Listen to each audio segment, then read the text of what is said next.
Hello සියල්ලු දෙනාම සාදරයෙන් පිළිගන්නවා SL Movie Recap අපේ channel එකට ඉතින් අද අපි බලන්න යන්නේ 2018 නිකුත් වුණ Moozy Runner The Death Cure කියන සුපිරි movie එකයි. පැය 2යි මිනිත්තු 23ක් දිවෙන මෙම movie එක action adventure ගණයට වැටේ. එහෙනම් අපි යමු movie එකට.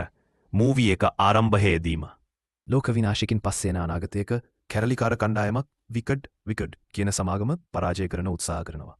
මේ සමාගම මාරාන්තික වෛරසයකට බෙහෙතක් හොයන්න ළමයිව අත්හදා බැලීම් වලට යොදාගෙනවා. විකඩ් එකේ බාණ්ඩ සහ සිරකරුවන් පටවපු දුම්රියක් පාරට ආවම කැරලිකරුවන්ගේ කාර් දෙකක් ඒක පස්සෙන් පන්නනවා. එක පැත්තකින් හොර්හේ සහ බ්‍රෙන්ඩාවත් අනිත් පැත්තෙන් තෝමස් සහ වින්ස්. අවධානය වෙනස් කරන්න බ්‍රෙන්ඩා දුම්රිය රියදුරන්ට වෙඩි තියනවා. ඒ ගමන්ම රියදුරන් උදව් ඉල්ලනවා. මුරකාරයෝ කීප දෙනෙක් එළියට ඇවිත් වෙඩි තියන්න පටන් ගන්න නිසා හොර්හේටත් ආපහු වෙඩි තියන ගමන් වාහනේ එලවන්න වෙනවා. වින්ස් එයාගේ කාර් එක දුම්රිය පිටිපස්සටම ලං කරාම තෝමස් කොක්කක් දාලා දුම්රියට පනිනවා. වින්ස් එයා පස්සෙන් යන්න හදද්දිම ටයර් එකත් පිපිරෙන නිසා කාර් එක පිටිපස්සට යනවා. ඒ නිසා කොක්කක් ගැලවෙන්න කලින් වින්ස්ටත් දුම්රියට පනින වෙනවා. ඒ මොහොතේම විකඩ් එකේ ගුවන් යානයක් ඇවිත් වෙඩි තියන්න පටන් ගන්නවා. ඒ නිසා හොර්හේටයි බ්‍රෙන්ඩාටයි ජීවිතේ බේරගන්න එතනින් යන්න වෙනවා. තෝමස් සහ වින්ස් දුම්රිය උඩින් දුවන්න පටන් ගන්නවා. සොල්දාදුවන් පිරිසක් එයාලා පස්සෙන් එනවා දැකලා දෙන්නා පහලට පනිනවා. තෝමස් මුරකාරයින්ට වෙඩි තියද්දි වින්ස් බෝම්බයක් හයි කරනවා. ඩයිනමයිට් එක පුපුරද්දි සොල්දාදුවෝ පිටිපස්සට විසිවෙලා අන්තිම පෙට්ටි කීපය දුම්රියෙන් වෙන්නවා. මේ අතුරේ ගුවන් යානය තාමත් හොර්රේ සහ බ්‍රෙන්ඩාව පන්නනවා. එයාලා බාර වෙනවා වගේ රංගපාලා කාර් එක නවත්තනවා. සොල්දාදුවෝ එයාලව අත්අඩංගුවට ගන්න ගුවන් යානයෙන් වහිද්දිම බිම හදපු උගුලකට අහු වෙනවා. හැංගිලා හිටපු කැරලිකරුවන් පිරිසක් එළියට ඇවිත් එයාලව වට කරගන්නවා. නියමුවටත් පැනලා යන්න විදිහක් නැති නිසා කැරලිකරුවන්ට ගුවන් යානය පැහැරගන්න පුළුවන් වෙනවා. ආපහු දුම්රිය ළඟට ගියාම තවත් හැංගිලා හිටපු කැරලිකරුවෝ එළියට එනවා. නිව්ට් දුම්රිය පෙට්ටිය ප්‍රධාන දුම්රියෙන් වෙන්න පටන් ගන්නවා. විකඩ සොල්දාදුවන් වෙඩි තියාගෙන එන නිසා තෝමස්ගේ යාළුවන්ටත් ආපහු වෙඩි පියන්න වෙනවා. ඒ වෙලාවෙම ගුවන් යානය ඇවිත් කොප්පක් පහත් කරනවා. එයාලා ඒක දුම්රිය පෙට්ටිය උඩට සැවි කරනවා. කට්ටියම ඒකට නගින්න දුවන අතර වින්ස් අන්තිම මොහොතේ පැන ලා තමන්ව දාලා යන එකෙන් බේරෙනවා. ටික වෙලාවකින් ගුවන් යානයේ කැරලිකරුවන්ගේ රහස් තැනට දුම්රිය පෙට්ටිය බිමට දානවා. හැම සිරකරුවෙක්ම නිදහස් වෙනවා. ඒත් තෝමස්ගේ යාළුවා මින්හෝ ඒ අතර නැති එක ගැන තෝමස් කනගාටු වෙනවා. වින්ස් අලුතෙන් ආපු අයට කතාවක් කරනවා. එයා පැහැදිලි කරනවා විකට එකට එයාලව ඕන උනේ. එයාලට වෛරසයට ප්‍රතිශක්තියක් තියෙන නිසා සහ එයාලගේ මොළයන් ගන්න දියරයකින් බෙහෙතක් හදන්න පුළුවන් නිසා කියලා. ඒත් ළමයින්ව අත්හදා බැලීම් වලට යොදාගන්නවට කැරලිකරුවෝ කැමති නැති නිසා එයාලා මේ ප්‍රධාන භූමියෙන් පැනලා යන්න ලොකු නැවක් හදනවා. තෝමස් බේරගත්ත පිරිමි ළමයෙක්ගෙන් අහනවා අහුව වෙලා වැදගත් ආරංචියක් ඇසුණා කියලා. එයා කියන විදිහට දුම්රිය ගිහින්න තියෙන නගරයක් දිහාවට. ඒක පුදුම දෙයක්. මොකද දැන් ඉතුරු වෙලා තියෙන නගර තියෙන්න විදිහක් නැහැ. හොර්හේ කියනවා එයා අවුරුදු කීපයකට කලින් එහෙ ගිහින්න තියෙනවා. ඒකට කියන්නේ අවසාන නගරය කියලා. විකට් එක ප්‍රධාන මූලස්ථානයේ තියෙන එහෙ. ඒ නිසා ඒකට පහර දෙන එක කරන්න බැරි දෙයක්. ඒත් තෝමස් තාමත් එයාගේ යාළුවව බේරගන්න යන්න උත්සාහ කරනවා. ඒත් කැරලිකරුවන්ව ඒ වගේ අනතුරක් දාන්න වින්ස් කැමති වෙන්නේ නැහැ. ඒ මොහොතේම රේඩියෝ එකෙන් නියමුවන්ගේ කටහඬ වැහෙනවා. ඒ නිසා කැරලිකරුවෝ ඉක්මනට ලයිට් ඔෆ් කරලා හැංගෙනවා. ටිකකින් විකඩ් එකේ ගුවන් යානා ඇවිත් ඒ ප්‍රදේශය හොයන්න පටන් ගන්නවා. මුකුත් හම්බ වෙන්නේ නැතත් එයාලා රහස් තැනට ගොඩක් ලං වෙන්න නිසා ඉක්මනට එතනින් යන්න වෙනවා. එදා රෑ හැමෝම නිදාගෙන ඉද්දි තෝමස් තනියම මින්හෝව බේරගන්න හොරණ යන්න හදනවා. ඒත් නිව්ට් සහ ෆ්‍රයිපෙන් එයාව හොයාගෙන ඇවිත් එයාලත් එනවා කියලා කියනවා. මේ අතරේ මින්හෝ ඇහැරෙන එයා අත්දා බැලීම කාලේ ජීවත් වුණු ග්ලේඩ් එකේ. එයා දුරින් ඉන්න පිරිමි ළමයි කීප දෙනෙක්ව දැකලා කෑ ගැහුවත් එයාලා උත්තර දෙන්නේ නැහැ. ඊට පස්සේ තව පිරිමි ළමයෙක් දුවනවා දැකලා එයා පස්සෙන් පැල්පතකට යනවා. ඒත් එකපාරටම එයා අද්භූත කොරිඩෝවකට ඇවිත් දුරක් ඇරෙනවත් එක්කම ග්‍රීවර් කියන රාක්ෂයෙක් එළියට එනවා. ඒ නිසා මින්හෝට දුවන්න වෙනවා. එයාට නිතරම හම්බ වෙන්නේ අවහිර වුණු පාරවල්. එයාගේ දක්ෂතාව ගැන කතා කරන කටහඬවල ඇහෙනවා. සමහර වෙලාවට දොස්තර කෙනෙක් එයාව පරීක්ෂා කරන දර්ශන පේනවා. එකපාරටම එයාගේ ඇඟ හිරිවැටෙනවා. ඒත් එයා අමුතු බලයට විරුද්ධව තල්ලු කරද්දි එං සිවිලිමට හේතු වෙනවා. ග්‍රීවර් එයාගේ නියපොතු වලින් එයාව හිර කරලා කෑ ගහනවා. මින්හෝත් වේදනාවෙන් කෑ ගහනවා. ඒ මොහොතේදී තමයි හෙළි වෙන්නේ මින්හෝ ඇත්තටම ඉන්නේ විද්‍යාගාරයක්. එයාගේ කැමැත්තට විරුද්ධව සිමියුලේෂන් එකකට මුහුණ දෙන ගමන් කියලා. විකඩ් විද්‍යාඥයින් මේක කරන්න එයාගෙන් ලේ ලබා ගන්න. ටික වෙලාවකට පස්සේ තෝමස්ගේ කණ්ඩායමට ගොඩක් අඳුරු උමගක් හරහා යන්න වෙනවා. එයාලට ක්‍රෑන්ක් කියන සුම්බි වගේ සත්වයෙක් හම්බ වෙලා එයාව මග හරින විදිහ හිතන්න නවතිනවා. ඒත් එකපාරටම ක්‍රෑන්ක්ලා ගොඩක් එයාලගේ කාර් එක වට කරගෙන දොරවල් වලට දහන්න පටන් ගන්නවා. ක්‍රෑන්ක් කෙනෙක් ඉස්සරහ වීදුරුවට පැනලා ගහන්න පටන් ගනිද්දි එයාලා වේගෙන් යනවා. ෆ්‍රයිපෑන් ඒ ක්‍රෑන්ක්ව අයින් කරන්න වාහනේ වෙන වාහනයක හප්පනවා. අවාසනාවට මේක නිසා එයාලගේ කාර් එක හැප්පිලා පෙරලෙනවා. වාසනාවට තෝමස් ජනේලයක් කඩලා එළියට එනවා. එයාගේ යාළුවතුව දොර ඇරගන්නවා. ක්‍රැන්ක් කෙනෙක් එයාල පස්සෙන් එන නිසා ෆ්‍රයි පෑන් ඉක්මනට ඒ සතාට වෙඩි තියලා මරනවා. තව ක්‍රැන්ක්ලා රංචුවක් එන නිසා කොල්ලෝ ටික දුවන්න පටන් ගන්නවා. ඒත් එයාලට තේරෙනවා එළියට යන පාරත් ක්‍රැන්ක්ලා වහලා කියලා. ෆ්‍රයි පෑන් පුළුවන් තරම් වෙඩි තිබ්බත් ඉක්මනට උණ්ඩ ඉවර වෙනවා.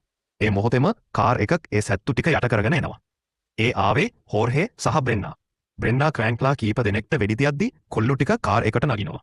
හෝර්හේ වේගෙන් එළගෙන යන නිසා එයාලට ආරක්ෂිතව උමගෙන් එළියට එන්න පුළුවන් වෙනවා. පාරට ආවම එයාලට දුරින් අවසාන නගරය පේනවා. විකඩේක ඒක වටේට ලොකු තාප්පයක් හදලා තියෙනවා කියලා හෝර්හේ දකිනවා. මේ අතුර විකඩේකේ නායිකාව එවා අධ්‍යක්ෂ මණ්ඩලයත් එක්ක රැස්වීමක ඉන්නවා. මොකද මිනිස්සුන්ට බෙහෙතක් ගැන තියෙන බලාපොරොත්තුව නැති වෙනමින් යනවා. ඒ වගේම අලුත් තාප්පය නිසාත් එයාලා ඉන්නේ සැකෙන්. ඒවා එයාලට කියනවා එයා මින්හෝගෙන් සීරම් එකක් ගන්නවා. ඉක්මනට බෙහෙත හදලා ඉවර කරන්න පුළුවන් වේ කියලා. ඒත් අධ්‍යක්ෂ මණ්ඩලයට මේ බොරුව ඇති වෙලා. එයාලට ඕන ඒ සල්ලි වලින් ආරක්ෂිත කලාප හදන්න. මේ කතාවට බාධා කරන්නේ තෙරේසා. එයා තමයි විකඩේකට පක්ෂව තෝමස්ව පාවලා දීපු කෙල්ල. එයා බලාපොරොත්තුව සහ කැප කිරීම ගැන වෙන කතාවක් නිසා අධ්‍යක්ෂ මණ්ඩලය අත්හදා බැලීම් වලට සල්ලි දෙන්න ආයෙත් එකග වෙනවා. ආපහු තෝමස්ගේ කණ්ඩායම පැත්තට ගියොත් එයාලා තාප්පෙන් එළියේ තියෙන මුඩුක්කු වලට එනවා. එතන උදඝෝෂකයෝ නගරයෙන් උදව ඉල්ලනවා. තෝමස් දන්න නෑ එයාගේ බෙල්ලේ තියෙන ටැටූ එක දිලිසිලා. එයා ඉන්න තැන විකඩ් එකට යනවා කියලා. කණ්ඩායම සෙනග අතර හැංගිලා නගරයට ඇතුල් වෙන තැනට යනවා. එතනදී මුරකාරයෝ ටැට්ටුවකු ක්‍රියාත්මක කරනවා. උන්ද නිසා පිපිරීම් කීපයක් වෙලා මිනිස්සු 100 ගාණක් නැරෙද්දි සෙනග දුවනවා.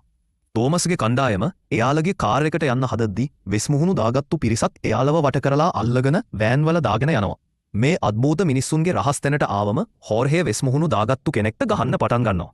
බ්‍රෙන්ඩා හොඳින් ඉන්නව දකින්නකම් එයා නවත්තන්නේ නැහැ. එක පුද්ගලයෙක් වෙස්මුහුණ ගලවනවා. ඒ ඉන්න ගැලි. එයා තමයි ඉස්සර කොල්ලන්ව නවත්තන්න හැදුවේ. ඒ වගේම එයා මැරුණා කියලයි හැමෝම හිතන් හිටිය. තෝමස් එයාට ගහන්න පනිනවා. ඒත් නිව්ට් එයා පස්සට ඇදලා කියන දේ අහන්න කියලා තෝමස් සංසුන් කරනවා. ගැලි පැහැදිලි කරනවා එයා දැන් එයාලගේ පැත්තේ කියලා. එයාට පුළුවන් එයාලව තාප්පෙන් ඇතුළට ගෙනියන්න. විකන්දකින් නගරය ආපහු ගන්න හදන කැරලිකාර කණ්ඩායමක් මෙහෙ තින්නවා. ගැලි එයාලව නායකයා ලෝරන්ස්ට හඳුන්වලා දෙනවා. වෛරසය නිසා ලෝරන්ස්ගේ මූණ විකෘති වෙලා. ක්‍රැන්ක් කෙනෙක් වෙන එක නවත්ත ගන්න එයා 24/7ම සීරම් එකක් අතට සම්බන්ධ කරගෙන ඉන්න. ලෝරන්ස් තෝමස්ට යෝජනා කරනවා නගරය ඇතුළට හොරණ යන්න ක්‍රමයක් දෙන්නම්. හැබැයි ඒ වෙනුව තෝමස් එයාට උදව් කරන ඕන කියලා. තෝමස් ඒකට එකග වෙනවා. ඒ නිසා තෝමස් සහ නිව්ට් ගැලි එක්ක කානු පද්ධතිය හරහා යන්න පිටත් වෙනවා. අනිත් අයව ඇපයක් විදිහට නවත්ත ගන්නවා. යන්න කලින් නිව්ට් දකිනවා එයාගේ අත් වේවුලනවා. රෑ වෙද්දි කොල්ල තුන් දෙනා කානු පද්ධතියෙන් එළියට ඇවිත් නගරය ඇතුළට එනවා. ආරක්ෂාව තවත් වැඩි කරලා තියනවා කියලා ගැලි දකිනවා. ඒ කියන්නේ කැරලිකරුවෝ ළඟ ඉන්නවා කියලා විකත් දන්නවා. ඊට පස්සේ එයාලා තාප්පේ තියෙන රහස් තැනකට යනවා. එතන ඉඳන් ගැලිගේ කණ්ඩායම අවුරුදු ගහනක් විකත් ගොඩනැගිල්ල දිහා බලාගෙන ඉඳලා තියෙනවා. ඒත් ඇතුළට යන්න ක්‍රමයක් හොයාගෙන නෑ. මොකද හැමතැනම සොල්දාදුගේ ස්කැනර්ස් කැමරා තියෙනවා. ගැලි එයාලට පෙන්නනවා තෙරේසා එහෙ වැඩ කරනවා කියලත්. එයාලගේ එකම ක්‍රමය තෙරේසා කියලා ගැලි විශ්වාස කරනවා. තුන් දෙනා ආපහ රහස තැනට ඇවිත් තත්වය ගැන කතා කරනවා. තෙරේසා එයාලට කරපු දේවල් එක්ක එයාව පාවිච්චි කරන එක ගැන කණ්ඩායමට ප්‍රශ්නයක් නෑ. ඒත් තෝමස් ඒ අදහසට කැමති නෑ. නිව්ට් තරහ ගිහින් තෝමස්ව බිත්තියට තල්ලු කරනවා. තෝමස් අදිමදි කරන්නේ එයා තෙරේසාට තියෙන ආදරේ නිසා කියලා නිව්ට් චෝදනා කරනවා. එයාට පාලනය නැති වුණා කියලා තේරුණා. එයා සමාව ඉල්ලලා කාමරෙන් යනවා. තෝමස් එයා පස්සෙන් යනවා. අන්තිමේදී නිව්ට් තමන්ටත් වෛරසය ආසාදනය වෙලා කියලා පිළිගෙන තෙරේසාව පාවිච්චි කරන්න එකග වෙන්න කියලා තෝමස්ට බල කරනවා. මේ අතරේ විද්‍යාගාරයේදී තෙරේසා ආසාදිත ගැහැණු ළමයෙක්ට මින්හෝගේ ලේවලින් හදපු සීරම එකක් විදිනවා. ඒ ගමන්ම එයා සනීප වෙනවා. සතුටු වුණු තෙරේසා මින්හෝ ළඟට ගිහින් මේ ආරංචිය කියනවා. ඒත් එයා කිසිම ප්‍රතිචාරයක් දක්වන්නේ නැහැ. තෙරේසා යන්න හදද්දිම මින්හෝ එයාට පහර දීලා එයාගේ යාළුවන්ව පාවා දුන්න එකට බනින්න පටන් ගන්නවා. කීප දෙනෙක්ගේ මරණවලට වග කියන්න ඕන එයා කියලා චෝදනා කරනවා. ටිකකින් මුරකාරයාවට ඇවිත් එයාව නිදි කරවනවා. ඒත් බිම වැටෙන්න කලින් එයා ලෝහ කොණ්ඩ කටුවක් හොරකම් කරගන්නවා. තවත් විද්‍යානිකයෙක් තෙරේසාව ආපහු විද්‍යාගාරයට එක්කන යනවා. එතනදී එයා දැනගන්නවා සීරම එක අසාර්ථක වෙලා ඒ කෙල්ල දැන් දරුණු ක්‍රෑන් කෙනෙක් වෙලා කියලා. එදා රෑ තෙරේසා ඇවිදගෙන යද්දි සෙනග අතුර ඉන්න තෝමස්ව දකිනවා. එයා ඒ ගමන්ම තෝමස් පස්සෙන් හිස් පටු පාරකට යනවා. එතනදී තෝමස් අහනවා කරපු දේ ගැන පසුතැවෙනවද කියලා. තෙරේසා පිළිගන්නවා සමහර වෙලාවට එහෙම හිතෙනවා. ඒත් ආයෙත් කරන්න වුණොත් ආයෙත් ඒ දේම කරනවා කියලා. ඊට පස්සේ ගැලී එයා පිටිපස්සෙන් ඇවිත් එයාව අල්ලගන්නවා. ටික වෙලාවකින් එයාලා ඉන්න පරණ පල්ලියක ප්‍රශ්න කිරීමකට. තෙරේසා කණ්ඩායමට කියනවා මින්හෝ ඉන්නේ යටි මට්ටමේ තුනේ තවත් සිරකරුවන් 20ක් දේනක් එක්ක කියලා. එතනට යන්න පුළුවන් එකම විදිහ අවසරලත් ඇගිලි සලකුණකින් විතරයි. ගැලී හිතනවා එයාගේ ඇඟිල්ල කපලා එයාව මරලා දාන්න ඕන කියලා. ඒ තෝමස් එයාව නවත්තලා කොල්ලෝ හැමෝගෙම බැල්ලට තියෙන විකට් බ්‍රෑකර්ස් අයින් කරනවා තෙරේසාට බල කරනවා. තෙරේසා ඒ වැඩේ කරද්දි දකිනවා ආසාදිත කෙනෙක්ට වඩා බ්‍රෙන්ඩා ගොඩක් නිරෝගීව පේනවා කියලා. එයා අනුමාන කරනවා තෝමස් එයාගේ ප්‍රතිශක්තිය තියෙන ලේ නිතරම බ්‍රෙන්ඩාට විදිනවා අටි කියලා. ඒත් තෝමස් කියන්නේ එයා එහෙම කරේ මාස ගානකට කලින් එකපාරක් විතරයි කියලා. තෙරේසා හිතනවා ඒක වෙන්න බෑ බ්‍රෙන්ඩා මේ වැද්දි ක්‍රෑන්ක කෙනෙක් වෙන්න ඕන කියලා. ඒත් තෝමස් ඒ ගැන කතා කරන්න කැමති නෑ. ගැලී තෙරේසාව අරන් යන්න කලින් එයා තෝමස්ගේ ලේ තැවරුණු ගෝස් කෑල්ලක් හොරකම් කරනවා.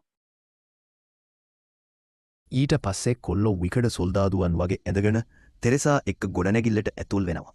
තෙරේසා ඉන්න නිසා එයාලට කිසිම සැකයකින් තොරව යන්න පුළුවන් වෙනවා. පඩිපෙළ ළඟට ආවම ගැලී විදුලි පෙට්ටියට ජැමීන් උපකරණයක් සවි කරන පටන් ගන්නවා.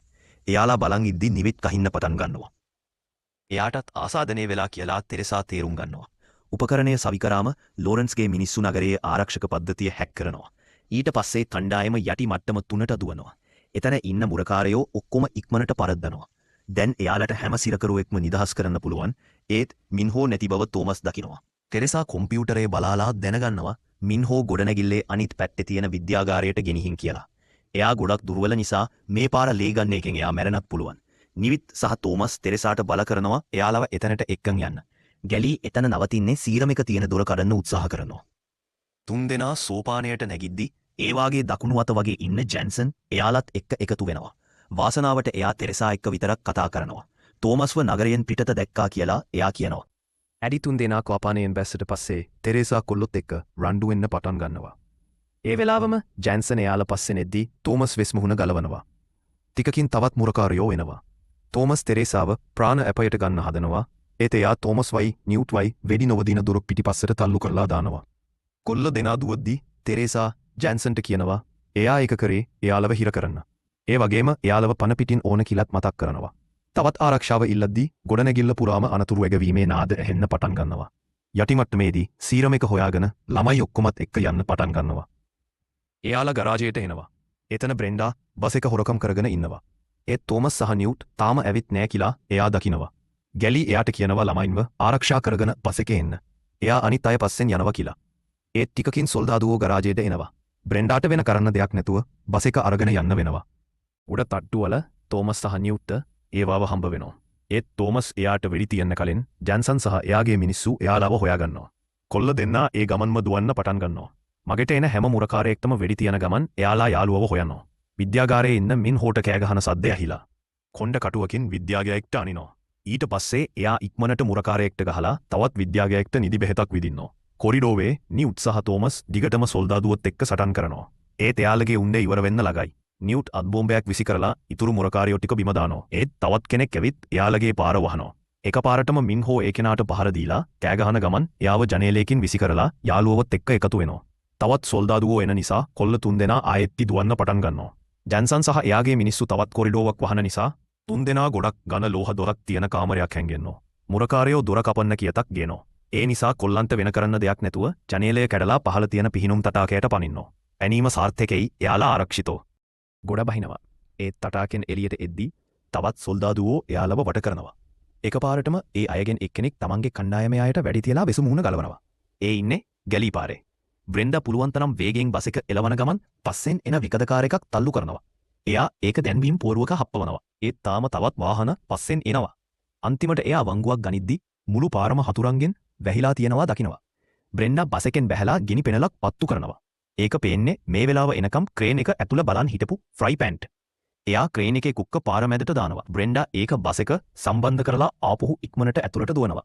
ඊට පස්සේ ෆ්‍රයි පෑන් ක්‍රේන් එකෙන් බස් එක උස්සනවා. ඒක ගොඩනැගිලි කීපයක වැදිලා තාප්පෙන් එහා පැත්තට තල්ලු වෙනවා. බර නිසා බස් එකේ බම්පරය කැඩෙන්න පටන් ගන්නවා.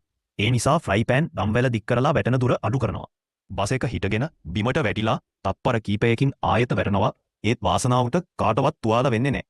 මේ අතරේ තෙරේසා හොරකම් කරපු ගෝස් කැල්ල පාවිච්චි කරලා විද්‍යාගාරයේදී තෝමස්ගේ ලේ පරීක්ෂා කරනවා. එයාට තේරෙනවා එයාගේ ලේවල නියම බෙහෙත තියෙනවා කියලා.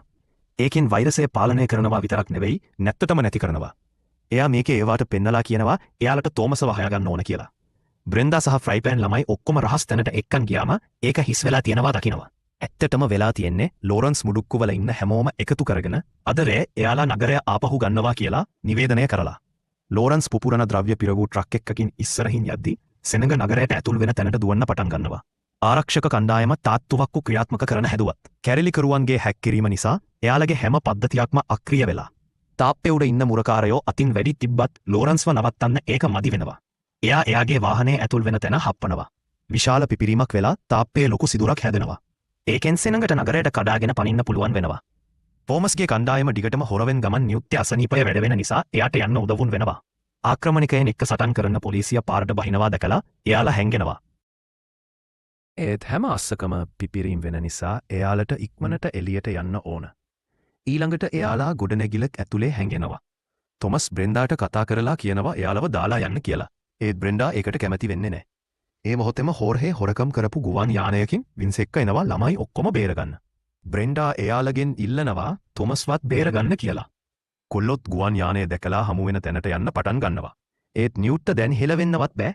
ඒ නිසා තොමස් මින්හෝටයි ගැලීටයි කියනවා සීරම් එකත් අරගෙන යන්න එයා යාළුවත් එක්ක නැවතිනවා කියලා. නියුට්ට මාලයක් දීලා එයාව දාලා යන්න කියනවා. ඒත් තොමස් ඒකට කැමති නැතුව එයාව උස්සගෙන යනවා. නියුට් අන්තිමේදී සිහිසුන් වෙද්දී තෙරේසා එයාගේ කටහඬ මුළු නගරෙටම විකාශනය කරනවා. එයා පැහැදිලි කරනවා තොමස්ගේ ලේවලට ආසාදිත අයව සම්පූර්ණයෙන්ම සුව කරන්න පුළුවන්. එයාලට නියුට්ටවත් බේරගන්න පුළුවන්. ඒ නිසා ආපහු එන්න කියලා. ඒ වෙලාවෙම මින්හෝ සහ ගැලී ගුවන් යානයට යනවා.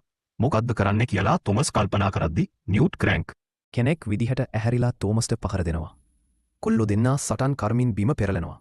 නියුට් එයාගේ යාළුවගෙන් ඉල්ලනවා මේක ඉවර කරන්න කියලා. තෝමස් එයාව මරන්න කැමති නැතුව කාලය ගන්න බලාපොරොත්තුවෙන් දිගටම සටන් කරනවා. නියුට් සමාව ඉල්ලලා තමන්ම ඒ දේ කරගන්න එයාගේ තුවක්කුව ගන්නවා. ඒත් තෝමස් ඒ ගමන්ම ඒක අතින් ගසලා දානවා. ඊට පස්සේ නියුට්ගේ අන්තිම සිහියත් නැති වෙලා පිහියක් අරගෙන තෝමස්ට අනින්න හදනවා. ඒත් තෝමස්ට පොඩි තුවාලයක් කරන්න විතරයි එයාට පුළුවන් වෙන්නේ. තෝමස් එයාව පයින් ගහලා අයින් කරනවා. නියුට් අයත් පහර දෙද්දි දෙන්නා හැප්පෙනවා. තෝමස්ට වෙන කරන්න දෙයක් නැතුව පිහියක් නියුට්ගේ ඇඟට තද කරලා එයාව මරලා දානවා. ඒ වෙල අනිත් අය සීරම් එකත් අරගෙන එනවා.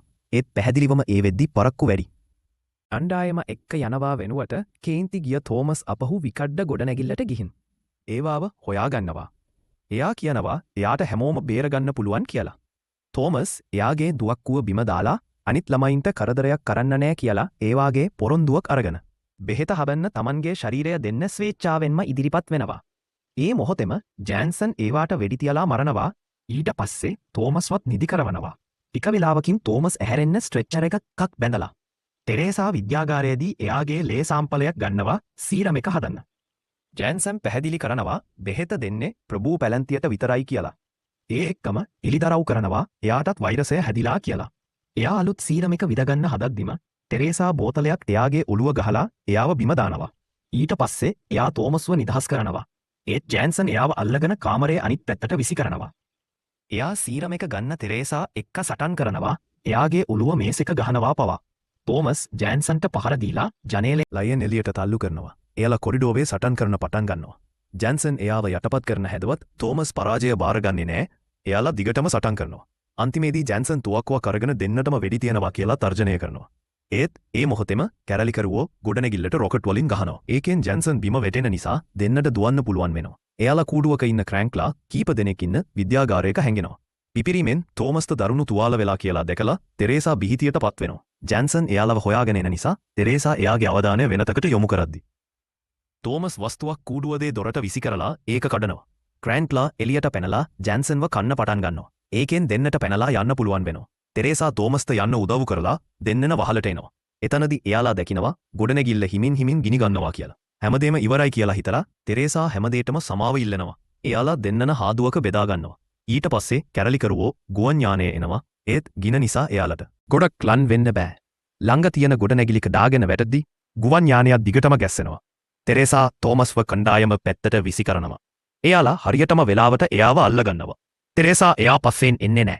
එයා යටින් ගොඩනැගිලික දාගෙන වැටිලා තෙරේසා මැරෙනවා. සිහි නැතිවෙන්න කලින් තෝමස් එයා වෙනුවෙන් අඩනවා. පික කාලයකට පස්සේ දිවි ගලවාගත්තු හැමෝම හදපු නැව පාවිච්චි කරලා ආරක්ෂිත දූපතකට එනවා. එතන එයාලා අලුත් නිවසක් හදන්න පටන් ගන්නවා. තෝමස් තුවාලෙන් සනීප වෙලා නියුට්ගේ මාලය බලද්දී ඒකේ හැමදේටම ස්තුති කරලා හැමෝම බලාගන්න කියලා ලියමක් තියනවා දකිනවා. මේ අලුත් නිවසේ දිවි ගලවාගත්ත අය මැරුණු සටන්කරුවන්ගේ නම් එයාලා වංකගිරියේ අත්හදා බැලීමේදී කරා වගේ ලොකු ගලක කොටනවා. තෙරේසාගේ නමත් එකතු කරාට පස්සේ තෝමස් වෙරළ දිහා බලන්න ගමන් එයා ළඟ සීරම් එකෙන් සාම්පල් එකක් තියෙනවා කියලා හෙළි කරනවා.